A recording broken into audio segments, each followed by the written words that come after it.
Sosimo, el día de hoy vamos a presentar pues este caso tan relevante acerca de Eric Iván Razo Casales, quien pues estaba preso en este penal de máxima seguridad del Altiplano, acusado pues supuestamente de pues haber cometido delitos del fuero federal.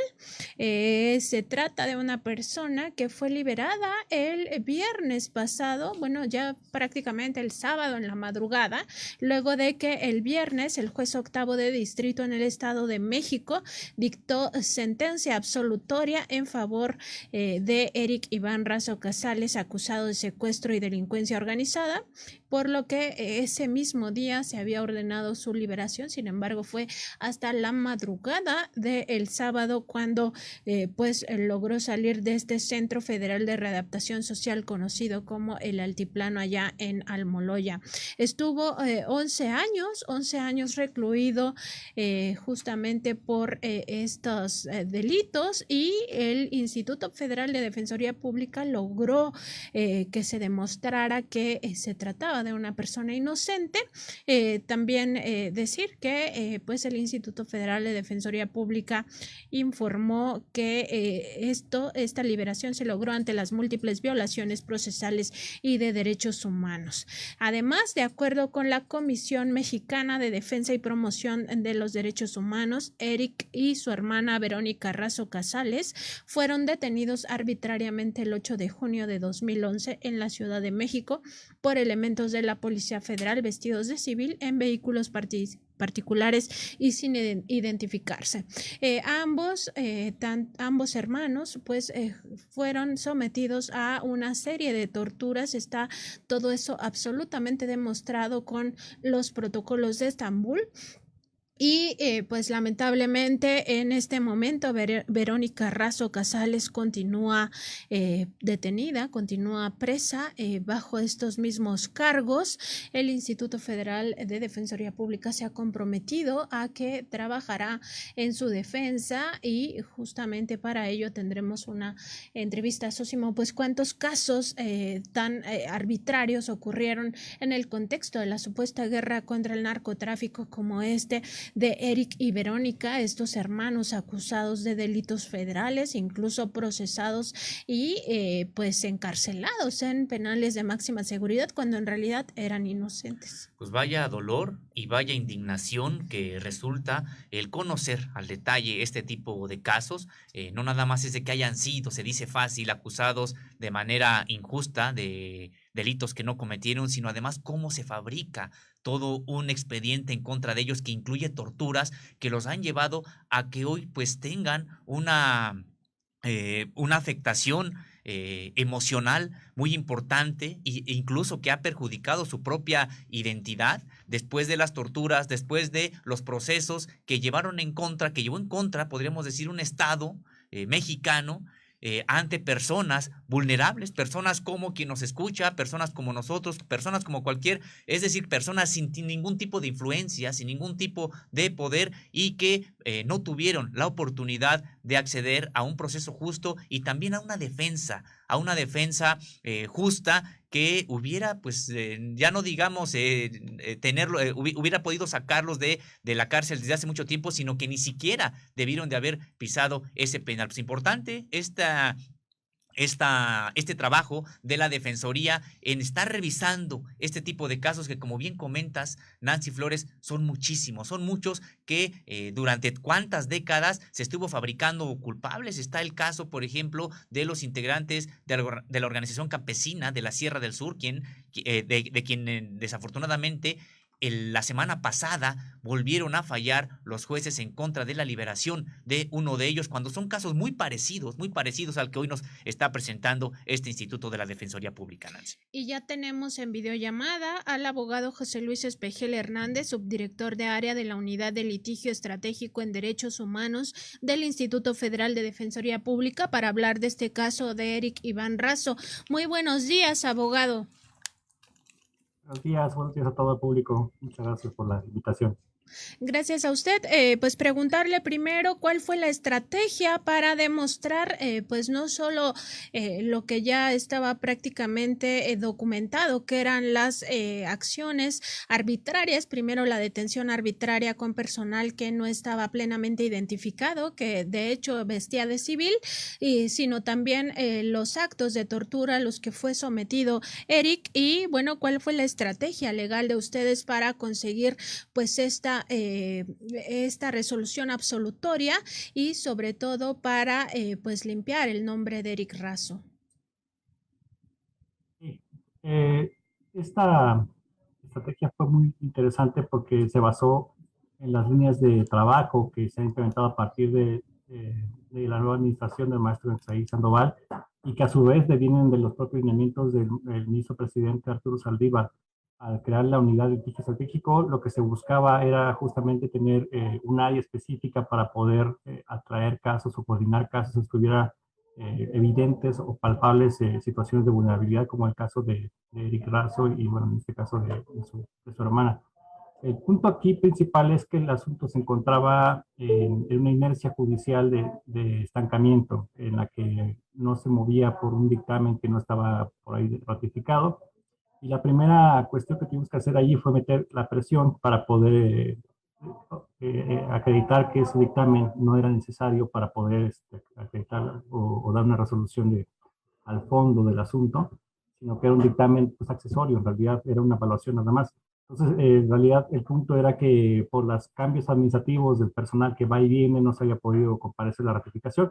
Entonces, insistimos mucho al juzgador para decirle que no era necesario este tipo de prueba para que se dejara de recibir, y de ahí también empezar a destrabar el proceso para poder trabajar en los incidentes.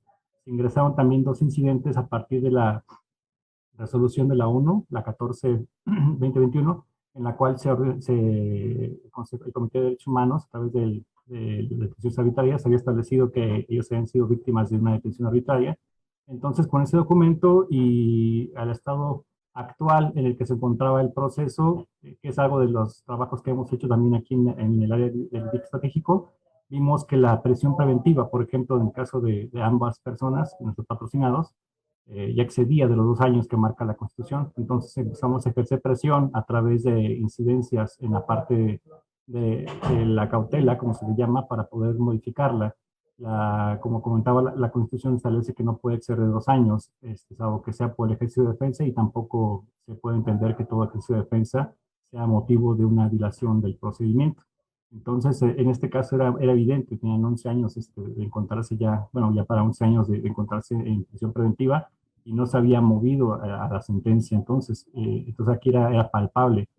Hicimos un incidente para obtener la excarcelación a través del cumplimiento de la opinión 14. Y también hicimos a la par un incidente de revisión de medida cautelar para poder pedir la excarcelación y lograr la revisión de la prisión preventiva con este artículo 20 constitucional. También para demostrar la actividad, fuimos una defensa activa, porque esta ha sido una de las características que ha traído los lineamientos del ministro presidente y del director general. Se llevan a cabo defensas activas. ¿Qué significa esto? Que haya una defensa que haga elementos o que haga actos de investigación y que aporte datos de prueba y medios de prueba para poder ser desahogados. Ya no tanto a una auditoría de lo que hace la fiscalía o esperarme a que la carga probatoria tenga que acreditar la fiscalía.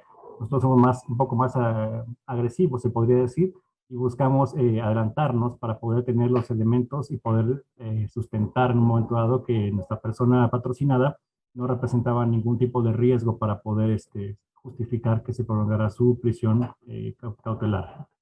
Además de esto, estuvimos insistiendo con los recordatorios. Vimos que la opinión empezó a tener cumplimiento en otras instancias del poder, entre ellas la publicación en el Diario Oficial de la Federación, y cada que veíamos estos elementos o estos indicios, se lo comunicábamos al juzgador. Le decíamos, mira, ya está dando cumplimiento otros órganos de poder a la 14-2021, de tal forma que buscáramos que se plegara al cumplimiento de esta opinión. Los incidentes fueron desestimados, fueron negados, y lo que hicimos también fue inmediatamente acudir al recurso, al recurso ordinario, que es la apelación. Sin embargo, ya teníamos en los incidentes, ya no estaban dando visos de las audiencias que habíamos manifestado que había un efecto corruptor muy claro en todo lo que fue la detención de estas personas y a través de la tortura, cómo se obtuvieron los datos de prueba, ¿no? Y en este caso, en aquella parte de la evaluación previa, las diligencias que llevaron a la consignación de ambas personas.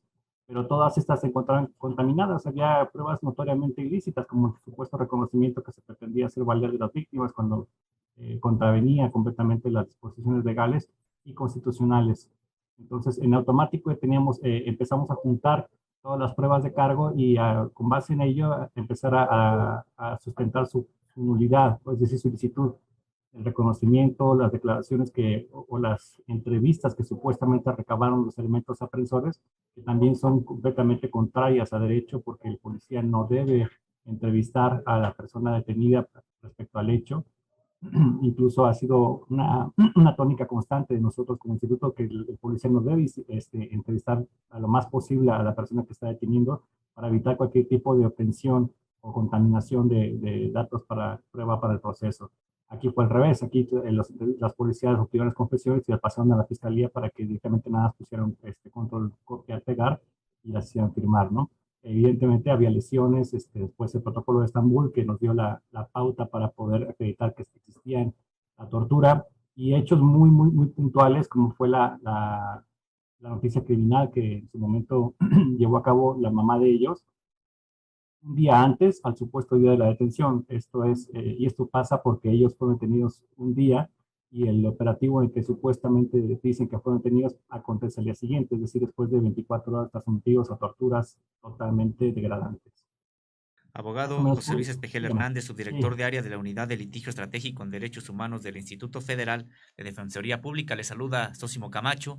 Y bueno, pues en este caso de los hermanos Eric y Verónica Razo Casales, vemos que fueron sometidos, como bien lo comenta, a diversos tipos de tortura y tratos crueles e inhumanos por parte de policías federales y otras autoridades que además violaron todo el debido proceso, de acuerdo con lo que nos señala, los obligaron a firmar declaraciones falsas en las que aceptaban pertenecer a una banda dedicada al secuestro y también los obligaron a señalar a personas que no conocían como responsables de estos supuestos secuestros. Y bueno, hay una buena noticia en el sentido de que gracias al trabajo del instituto se ha logrado esta liberación de Eric, pero preguntarle, ¿hay responsables? ¿Se puede avanzar en la responsabilidad de aquellas autoridades que no nada más abusaron de su poder, sino que prácticamente cometieron delitos al torturar y al hacer que se inculparan estos hermanos?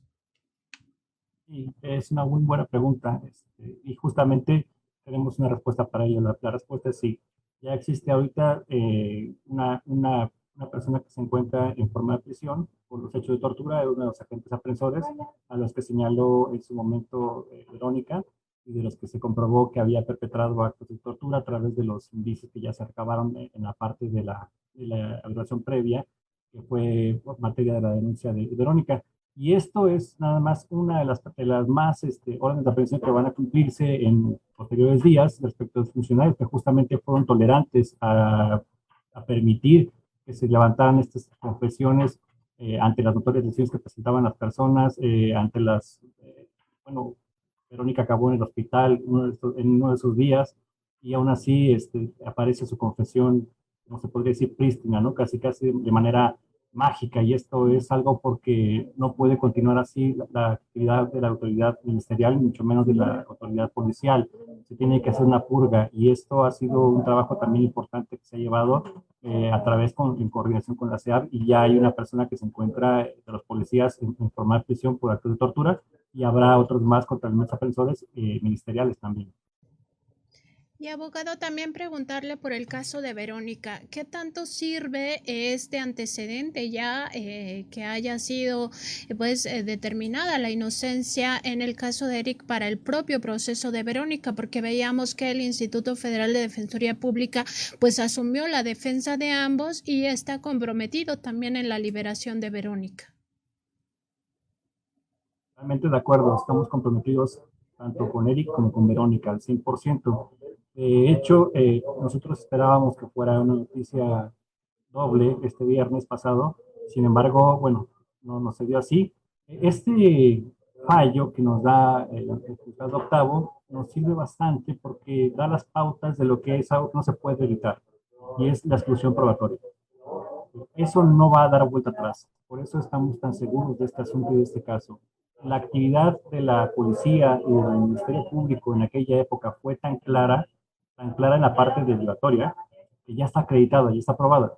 Entonces, el ejercicio que tiene que hacerse ahorita nada más en la parte del recurso ordinario, no es porque sería que es sencillo, simplemente, pero sí ya está mucho más depurado, es decir, qué tanto se tenía que excluir. Verónica quedó sometida a una condena injustamente a virtud de una declaración de ahí victimal y de unos reconocimientos que se efectúan.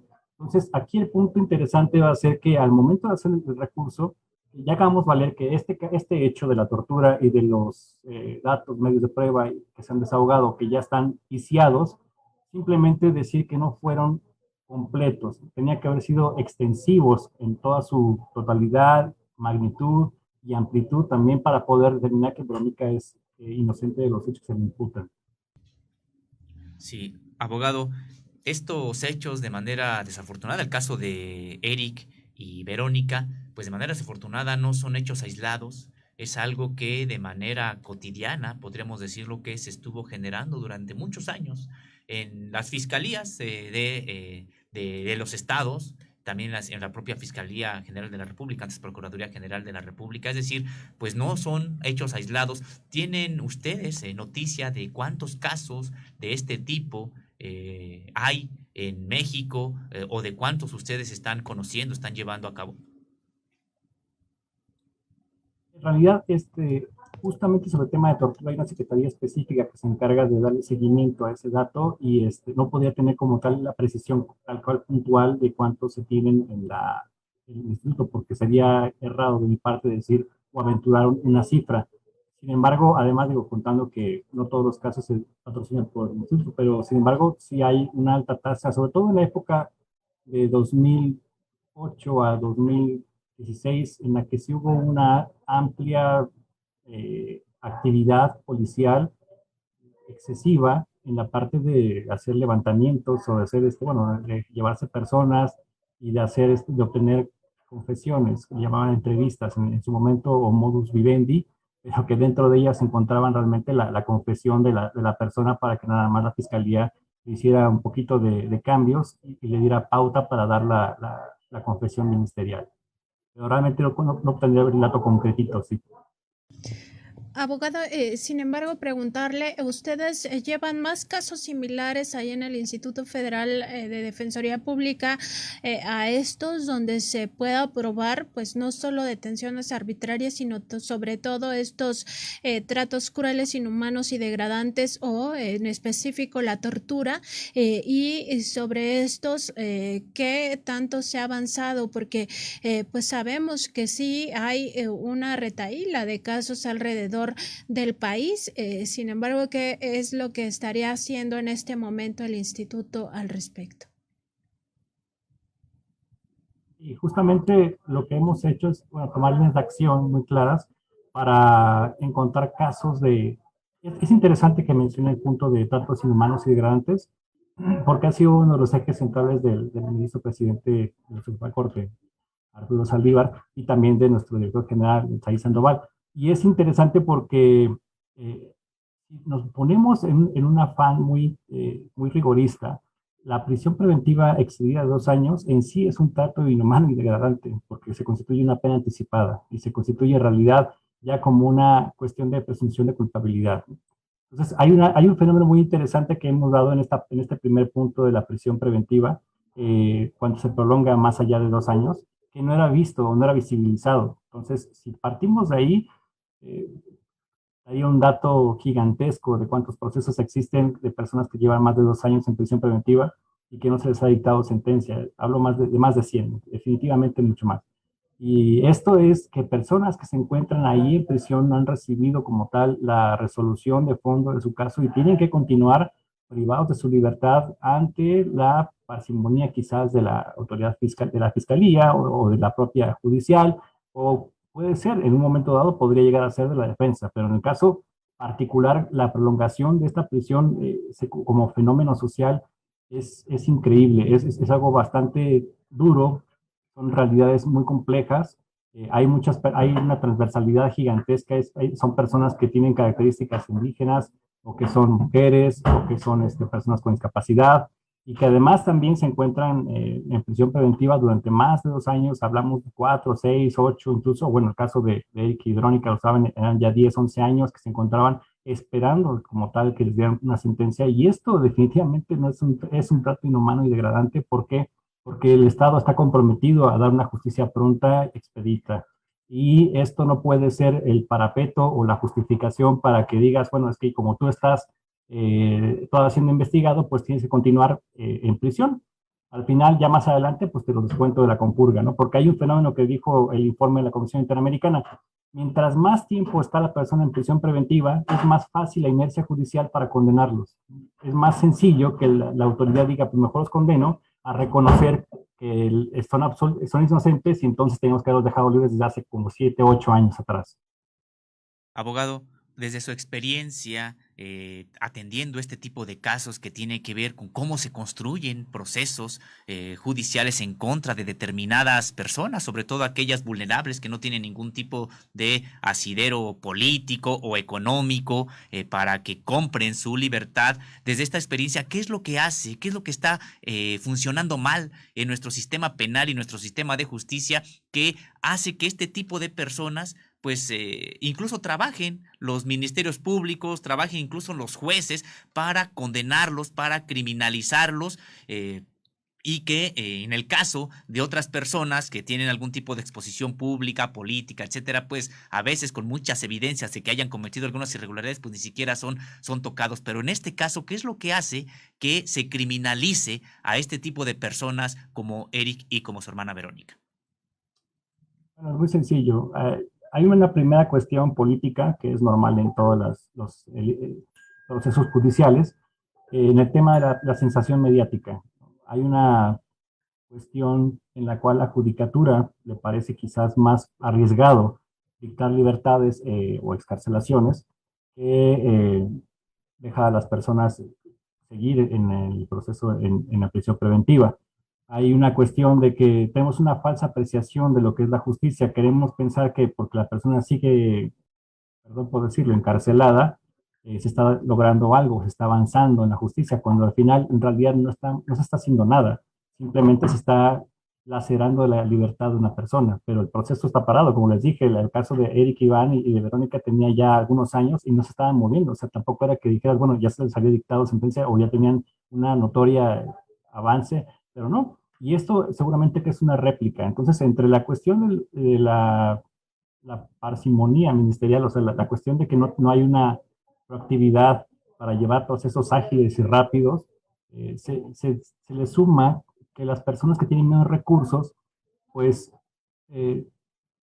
no es una cuestión que voy a develar el hilo negro, pero son las personas que menos se pueden quejar quizás, ¿no? O que menos exposición mediática podrán tener, a diferencia de las personas que tienen alguna exposición pública política, ¿no? Como otros casos que hemos conocido que tenían muchísimas prebendas o prerrogativas, a pesar de encontrarse con elementos palpables para que estuvieran en prisión preventiva. Entonces, la pobreza es muy fácil de que se les dé una presunción de culpabilidad, que se descriminalice. Hay criterios judiciales en algunos lados en los que incluso ya se les está asumiendo como culpables. Tuvimos un asunto de una aportación, un momento dado, una aportación de arma en la que la justificación para no dejarlo salir, es decir, para no cambiar la prisión preventiva, era el temor a la reincidencia. Pero imagínense nada más pensar, si todavía no terminamos el proceso y ya me está diciendo que va a reincidir, entonces esto es un trámite. Esto simplemente es un parapeto, el proceso, ya sabes que es culpable. Básicamente estamos, no quiero ser tan tautológico, pero perdiendo el tiempo, porque para ti, a tus ojos, judicial, de la actualidad, ya es culpable. No puedes decir que la reincidencia o que lo vuelva a hacer o que va a poner en peligro por una cuestión de presunción de culpabilidad tenga ese alcance, porque el propio proceso parece estar construido. Pues esperemos que poco a poco se vaya pues terminando con esta criminalización y sobre todo con este trato inhumano y degradante de la prisión preventiva. Abogado, ya por último preguntarle pues los contactos justamente para nuestra audiencia que tengan casos similares y que se quieran acercar al Instituto Federal de Defensoría Pública, donde los pueden localizar y sobre todo pues que nos hable también de esta gratuidad de los servicios.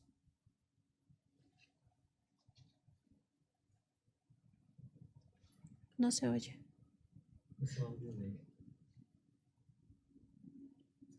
Perdón, Parece ya que estaba, tenemos ya algún regresé, problema con el audio del abogado. Vamos ya a ver regresé, si podemos tenerlo ya ya bien, regresé. abogado. Sí, claro. Sí, una disculpa, tenía aquí mi teléfono, bueno, mi Zoom mal.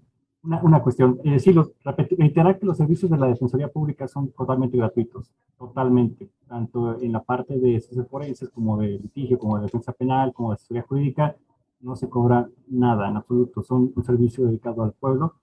Y recordar que el Defensatel, que es el servicio de defensoría, que es el contacto, lo pueden hacer al 01800 22 42 426.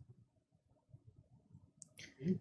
Pues abogado, le agradecemos mucho este contacto, sobre todo pues conocer estos detalles de la liberación de Eric Razo. Por supuesto estaremos pendientes en el caso de Verónica Razo para cuando pues se logre también esta liberación, ahora que se ha demostrado la inocencia de su hermano, pues en extensión también esperemos pronto ya ella quede liberada. Muchas gracias, muy buenos días. Gracias a ustedes, buen día.